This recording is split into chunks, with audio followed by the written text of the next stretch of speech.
Hello, আসসালামু আলাইকুম। শখের খামার ফরিদপুর ইউটিউব চ্যানেল থেকে ছোট্ট একটা শর্ট ভিডিও নিয়ে চলে আসলাম। তো আজকে হচ্ছে আমার সোনালী সুপার হাইব্রিড মুরগির বাচ্চার বয়স 6 দিন রানিং চলতেছে।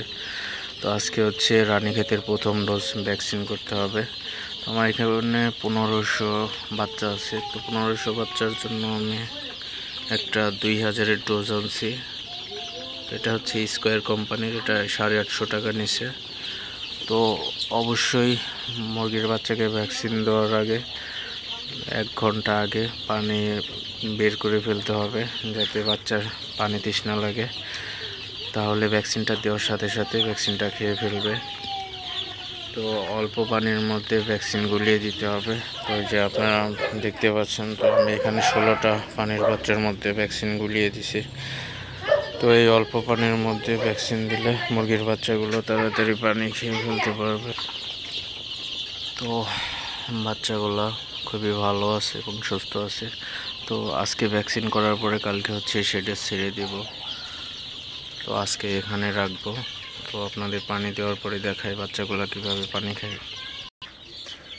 তো বাচ্চাগুলোকে ভ্যাকসিন দেওয়া পানি দেওয়া হয়ে গেছে।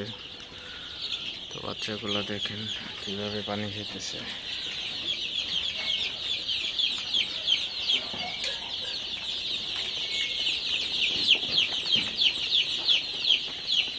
সবগুলো বাচ্চা পানি খেতেছে।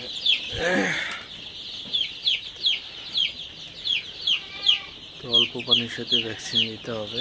আর হচ্ছে ভ্যাকসিন দেওয়ার পরে সব বাচ্চাকে হচ্ছে তাড়িয়ে দিতে হবে, যাতে সব বাচ্চাগুলো ভ্যাকসিনের পানি খায়।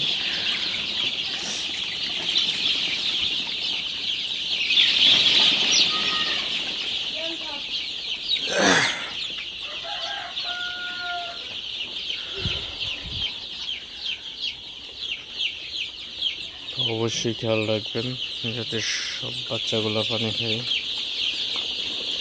যে বাচ্চাগুলো পানি না খাবে সেই বাচ্চাগুলো রানীক্ষেতের আশঙ্কা থেকে যাবে। অতএব সব বাচ্চাকে তাড়িয়ে দিবেন, যাতে সব বাচ্চাগুলো পানি খায়।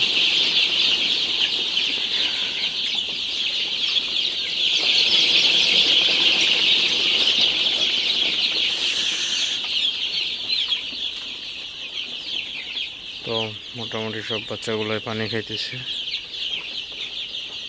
তো ভ্যাকসিনেশন সবচেয়ে ইম্পর্টেন্ট একটা বিষয়। এই ভ্যাকসিন হচ্ছে খামারিদের সবচেয়ে প্রথম একটা পদক্ষেপ। এই ভ্যাকসিন প্রথম পদক্ষেপ যদি না নেওয়া যায়, তো বাচ্চাগুলার বাঁচবে কি মরবে। তো রানীক্ষেতের রোগ এসে হয়তো বা অবস্থা খারাপ হয়ে যেতে পারে। তো এই জন্য অবশ্যই আপনারা সবাই, ভ্যাকসিনের দাম বেশি না, তুলনামূলক। তো অবশ্যই সবাই আপনারা ভ্যাকসিন করার চেষ্টা করবেন। তো নিয়মিত টিকা দিলে রোগ বালাই দূরে যাবে। তো অবশ্যই আপনারা ভ্যাকসিন করবেন সময় মতো। তো সবাই ভালো থাকবেন, সুস্থ থাকবেন। আজকে এ পর্যন্তই, দেখা হবে অন্য কোনো ভিডিওতে। আর চ্যানেলটা অবশ্যই সাবস্ক্রাইব করবেন, লাইক করবেন, কমেন্ট করবেন এবং শেয়ার করে অন্য ভাইদের দেখার সুযোগ করে দেবেন। আল্লাহ হাফিজ।